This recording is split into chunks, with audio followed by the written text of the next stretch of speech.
Kita nggak tahu yang baru-baru ini siapa tahu masuk kemudian vokal di dalam. Contoh. Ustadz Yusuf Mansur. Ustadz Yusuf Mansur, iya. Saya put. Dari mana duitnya? Petren orang teriak-teriak, wah Petren mahal, mahal, mahal, pala lo mahal. Yang soal Pytren. Maka itulah saya ngamen, saya ngasong. Demi siapa? Demi Anda semua. Demi satu nama, Pytren. Lah kalau warung steak sama bebek selamat itu udah 1 triliun per tahun, 100 miliar kontribusi kita. Oke, Bismillahirrahmanirrahim. Assalamualaikum warahmatullahi wabarakatuh. Kembali bersama saya Khalid Al-Walid. Seperti di cuplikan video barusan, bahwasanya saya membuat konten ini untuk mengingatkan kepada Yusuf Mansur. Semoga beliau ingat akan kata-kata dia di masa lampau. Ini video-video kurang lebih 3-4 tahun yang lalu ya teman-teman. Saya ambil beberapa cuplikan video dari podcast Deddy Kobuzer. Di situ pernyataan celotehan dari Muhammad Al-Katiri. Saya juga mengagumi beliau karena banyak statement-statement dia yang menurut saya luar biasa gitu. Oke, kembali lagi video ini saya buat untuk mengingatkan kepada Yusuf Mansur bahwa hari ini ada karyawannya yang menuntut haknya. Ada karyawan yang teriak-teriak agar haknya dibayarkan. Karyawan Pytren teman-teman. Dan seperti yang Anda lihat di cuplikan video, di situ ada pernyataan Yusuf Mansur juga yang mengatakan bahwa dia memiliki bisnis lain gitu, yaitu warung Stick and Shake, warung bebek Haji Selamat. Yang mana nanti kita akan lihat bersama videonya teman-teman. Video cuplikannya yang saya ambil dari video panjang ceramah Yusuf Mansur yang kebanyakan berbicara tentang bisnis-bisnis dia gitu, yang kemudian hari ini mengalami berbagai masalah. Video ini sekali lagi saya katakan saya ambil kurang lebih 3-4 tahun yang lalu. Video yang diupload 3-4 tahun yang lalu teman-teman.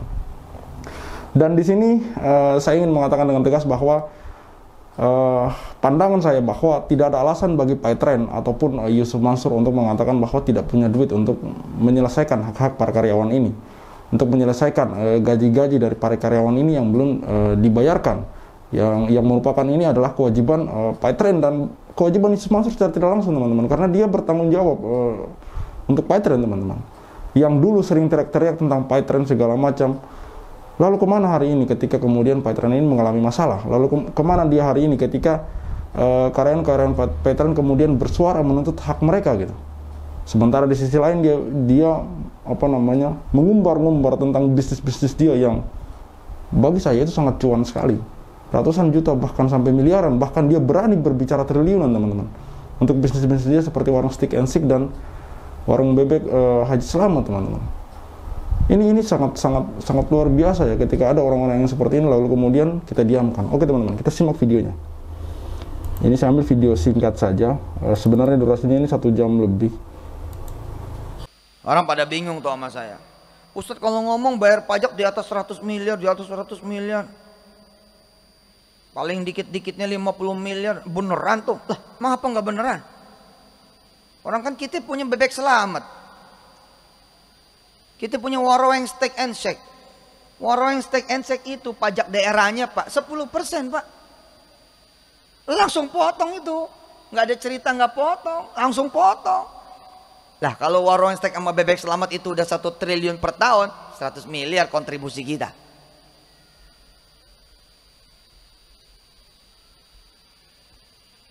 Di sini teman-teman dia berani berbicara pendapatan yang ratusan juta bahkan miliaran teman-teman. Artinya kan dia punya duit untuk paling tidak menyelesaikan hak-hak dari para karyawan ini gitu.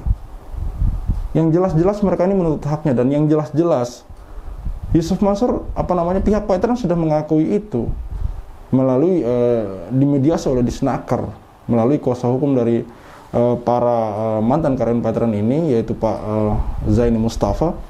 Mereka sudah mengakui dan berjanji akan mencicil gaji para karyawan Pytren ini selama kurang lebih 6 bulan.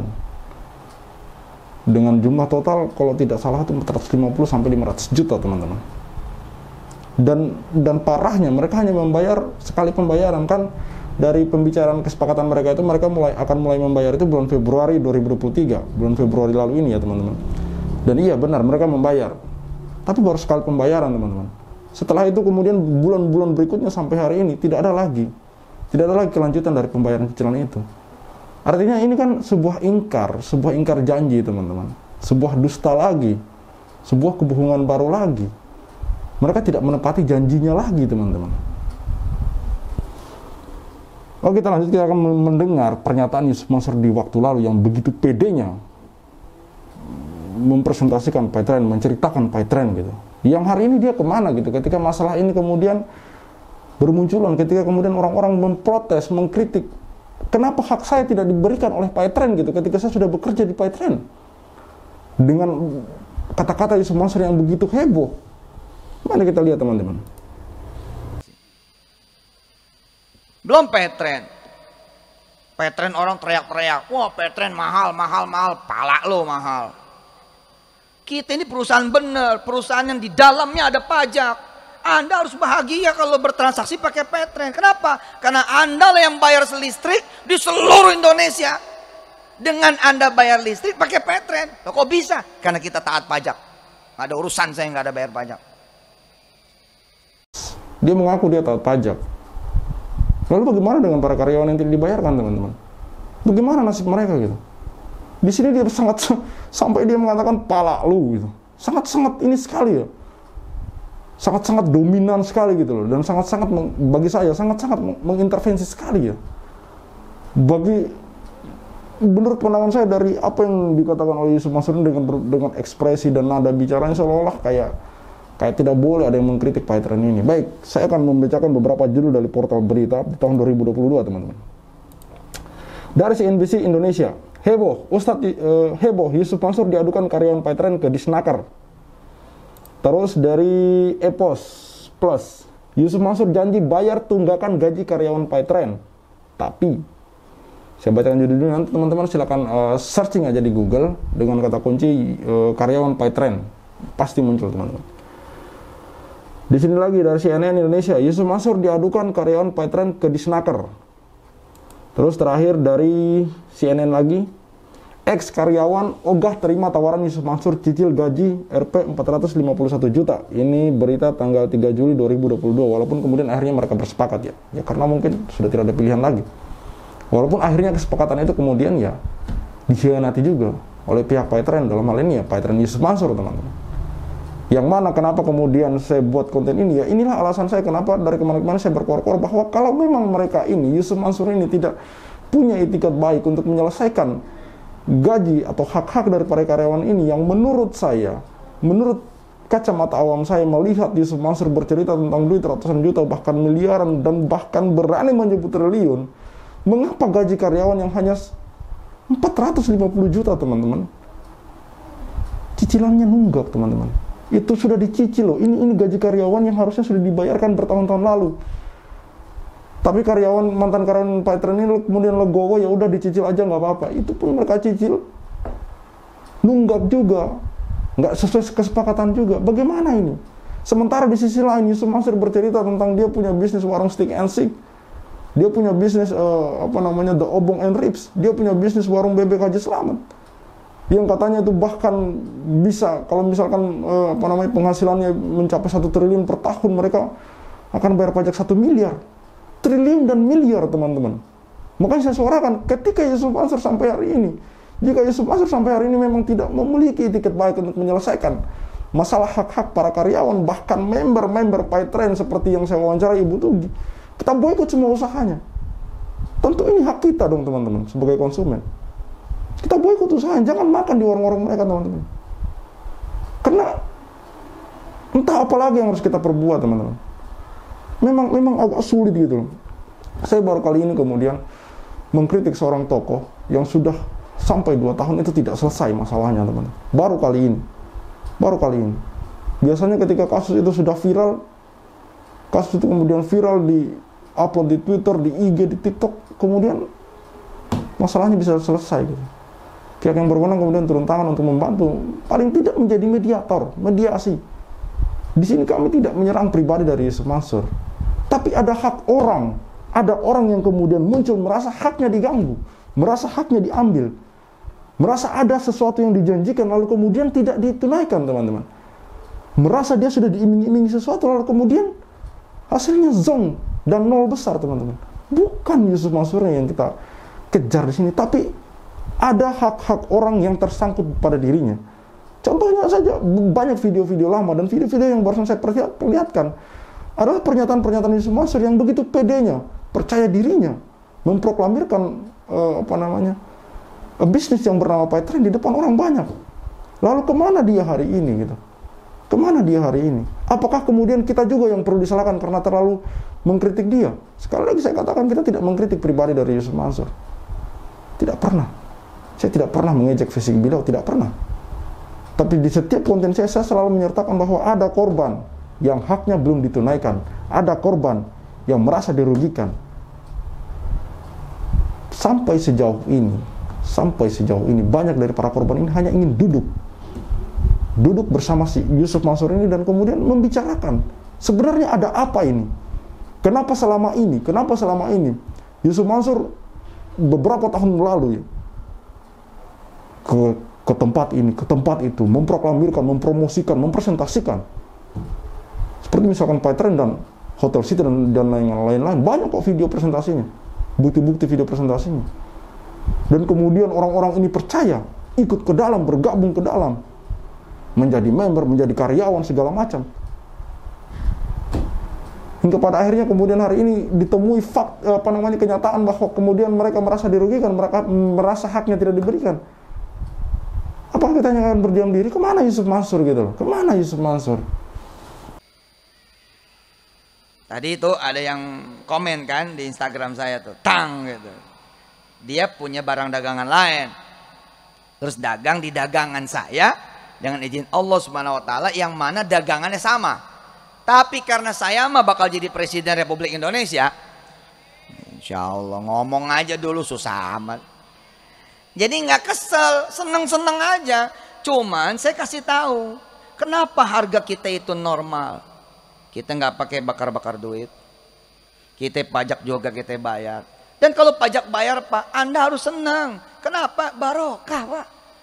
Berapa guru honorer di seluruh Indonesia? Itu Anda yang bayar. Loh kok saya yang bayar? Loh, kan Anda bayar pajak. Terus terang saya, berdasarkan apa yang kemudian terjadi hari-hari ini saja, kalau memang benar pernyataan Yusuf Mansur ini, kenapa kemudian usaha ini, bisnis ini kemudian menjadi masalah hari-hari ini, teman-teman? Sekali lagi saya katakan kepada teman-teman ya, bahwa Pak Darso Arif itu mewawancarai para korban, baik itu korban PayTrend, kemudian Hotel City, tambang batubara, dia tidak mencari. Memang dia mendatangi para korban untuk kemudian diwawancarai. Tapi seperti yang teman-teman ketahui bahwa di Thoibah TV, silakan Anda kunjungi channel beliau, di Thoibah TV, di situ ada nomor kontak dari Pak Darso. Melalui situlah kemudian para korban yang merasa selama ini memperjuangkan haknya sendiri tapi mungkin tidak menemui hasil, meminta kepada Pak Darso untuk diwawancarai. Dari beberapa kali video Thoibah TV yang saya simak, saya melihat itu teman-teman. Karena Pak Darso di situ terus terang menampilkan nomor teleponnya, dan dia juga di situ menghimbau kepada para orang-orang korban-korban, mau korban apapun itu, mau PayTrend, mau Hotel City, mau tambang batubara, yang kemudian selama ini mencari cara untuk menuntut haknya agar kemudian haknya itu diselesaikan, ditunaikan, tapi kebingungan mau kemana, step-stepnya, langkah-langkahnya, caranya apa segala macam, mereka menghubungi Pak Darso, teman-teman. Artinya apa? Artinya memang ada orang-orang di luar sana yang merasa dirugikan, yang merasa kemudian dijanjikan, lalu kemudian janji itu tidak ditepati, teman-teman.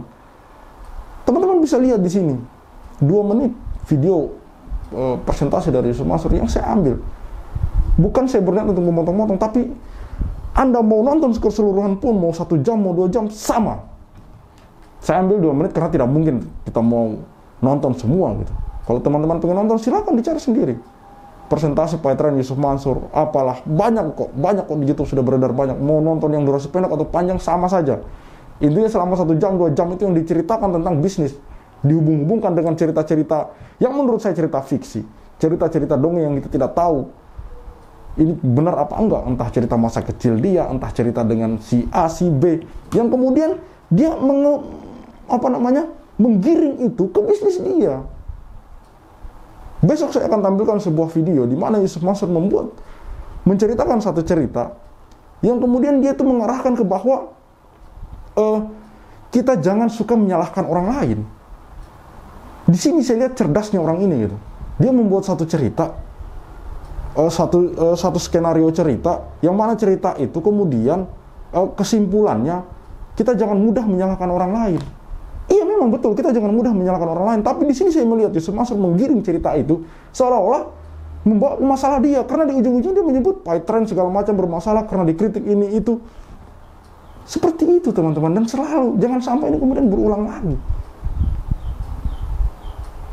Baik teman-teman, konten kali ini mungkin tidak terlalu panjang karena saya membuat ini biar ringan saja untuk menunjukkan kepada teman-teman dan sekaligus mengingatkan kepada Yusuf Mansur yang hari ini kemudian mencalonkan diri lagi sebagai anggota DPR yang kemarin-kemarin berteriak-teriak mau jadi anggota mau jadi presiden lah, kemudian dia pernah mengaku menjadi komisaris Grab lah yang kemudian itu dibantah oleh Grab sendiri. Seperti statementnya yang selalu dikatakan, ngomong aja dulu, kan itu tidak betul teman-teman. Ngomong aja dulu itu tidak betul bagi saya, apalagi seorang tokoh besar. Nanti di akhir video ini saya akan tampilkan video kemarin untuk menyegarkan kembali ingatan Anda tentang tuntutan Pak Zaini Mustafa yang mewakili 14 karyawan PyTrend yang menuntut gajinya untuk segera dibayarkan oleh pihak PyTrend. Yang ini ada sangkut pautnya dengan Yusuf Mansur, karena Yusuf Mansur ada di dalam PyTrend. Yang banyak video-video Yusuf Mansur beredar yang memuji-muji PyTrend, membangga-banggakan PyTrend, mengajak orang untuk masuk dan ikut bergabung dengan PyTrend, teman-teman. Oke, cukup sekian dari saya. Khalid Al-Walid, see you on the next videos.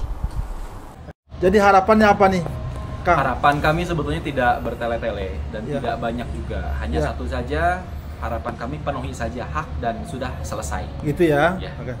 Akangnya silakan. Ya, kurang lebih sama sih seperti teman saya Ruslan. Ya. Ya harapan kami hanya ingin hak kami dipenuhi. Iya. Sehingga masalah ini bisa cepat selesai, bisa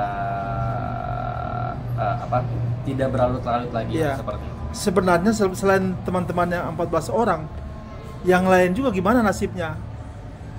Ya. Sama Pak, 14 orang tidak dibayar semua. Gak, maksudnya selain 14 orang kan masih banyak karyawan PyTrend yang belum dibayar ya? Itu bagaimana tuh sikap mereka tuh? Ya, sikap mereka saya tidak tahu sih, yang penting kami bergerak sesuai kehendak kami aja gitu. Iya. Pak Jenny, saya mau tanya Pak Jenny. Iya, betul. Nanti dibayar atau tidak dibayar Pak Jenny kan akan diberitahu Pak. Iya, jadi gini, setelah ini surat dimasukkan, kemudian didisposisikan, kemudian dihitung biaya biaya sekumnya berapa, nanti saya akan diberitahu. Itu biasa pengadilan nanti akan memberikan teguran atau unmanning kepada termohon, Pak. Pak Jenny, ini kan nanti nggak ada proses pengadilan seperti biasa itu Pak? Oh, sudah tidak ada proses, ya? karena ini sama PB itu ketika didaftarkan, kemudian terdaftar, itu sama dengan putusan pengadilan yang berkekuatan hukum tetap. Oh gitu ya Pak? Artinya orang yang berkaitan di sana itu harus melaksanakan kewajiban sesuai dengan perjanjian bersama itu. Ada kemungkinan masuk dalam pidana Pak Jenny? Kemungkinan ranah pidana juga nanti kalau ini sudah unmanning dan lain sebagainya, tentu nanti akan kami pertimbangkan Pak. Gitu ya? Iya. Oke. Pak Sudar mungkin mau menambahkan Pak, silakan Pak. Ya, saya hanya cuma minta saja kepada PyTrend dan kanal, dan dalam artian Yusuf Mansur saya supaya kayak tidak dibohongin lagi. Gitu ya Pak? Tidak berikan janji-janji palsu yang katanya 6 bulan selesai, tapi faktanya hanya 1 bulan. Semoga dengan adanya kita mengajukan unmanning ini jadi terbuka hatinya untuk segera menyelesaikan apa yang menjadi kewajiban. Iya. Apalagi sekarang beliaunya Yusuf Mansur lagi mau nyalek, ya lebih baiknya bersih lah, tanggung jawabnya sama rakyat, sama pekerja, sama buruh itu selesaikan semua. Iya. Janganlah dibohongin terus, itu aja pesan saya untuk semoga sampai ke mereka untuk segera dipenuhi kewajiban. Oke, Pak Zaini, Pak Sudar, teman-teman karyawan PyTrend, selamat berjuang ya. Baik. Terima kasih Pak.